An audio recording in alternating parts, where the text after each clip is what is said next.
ஆத்துமாவே நன்றி சொல்லு, முழு உள்ளமே நன்றி சொல்லு. அவர் செய்த சகல நன்மைகளை ஒரு நாளும் மறவாதே, ஒரு போதும் மறவாதே. ஆத்துமாவே நன்றி சொல்லு. நேற்றைக்கு பார்த்ததான அதே வசனத்தை தான் இந்த நாளிலும் நாம் பார்க்க போகிறோம். அதனுடைய முற்பகுதியை பார்த்தோம். சிறுமையும் எளிமையும் ஆனவர்கள் மேல் கர்த்தர் நினைவாயிருக்கிறார் என்கிற அந்த தலைப்பிலே நாம் நேற்றைய நாளிலே பார்த்து தியானித்தோம். இன்றைக்கு அதே வசனத்தின் பிற்பகுதியை நாம் தியானிக்க போகிறோம். பிற்பகுதியினுடைய தலைப்பு என்னவென்று சொன்னால், தேவரீர் என் துணையும் என்னை விடுவிக்கிறவருமாயிருக்கிறார். தேவரீர் என் துணையும் என்னை விடுவிக்கிறவருமாயிருக்கிறார். எனக்கு ஒத்தாசி வரும் பர்வத நேராக என் கண்களை ஏறெடுப்பேன். வானத்தையும் பூமி உண்டாக்கிற கர்த்தரிடத்திலிருந்து எனக்கு ஒத்தாசி வரும். ஆம், என்னை கேட்கிற அருமையான தேவச்சனமே, ஆண்டவராகிய கர்த்தர் நமக்கு எப்போதும் துணையாளராயிருக்கிறார்.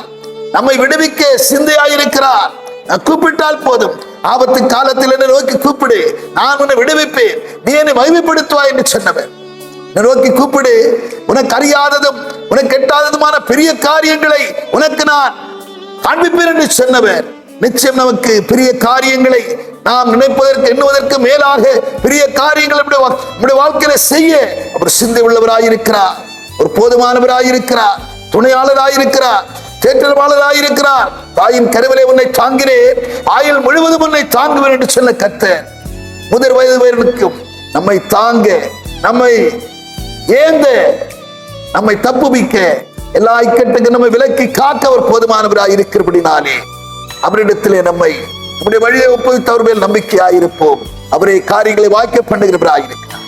பரலோக பிதாவே, நாங்கள் துதிக்கிறோம், ஸ்தோத்தரிக்கிறோம். ஆண்டவரே, நாளிலே எங்களுக்கு துணையும் எங்களை விடுவிக்கிறவருமாயிருக்கிற தலைப்பிலே ஆண்டவரே உம்முடைய வார்த்தையை கொண்டு பேசினீரப்பா.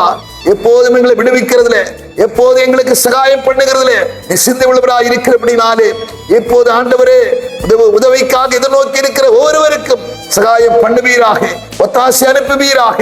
அவருடைய தேவைகளை சந்திக்கப்படட்டும்.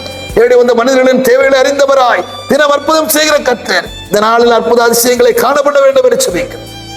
இயேசுவின் நாமத்தில் பிதாவே, ஆமென். ஆத்துமாவே நன்றி சொல்லு, முழு உள்ளமே நன்றி சொல்லு. அவர் செய்த சகல நன்மைகளை ஒரு நாளும் மறவாதே, ஒரு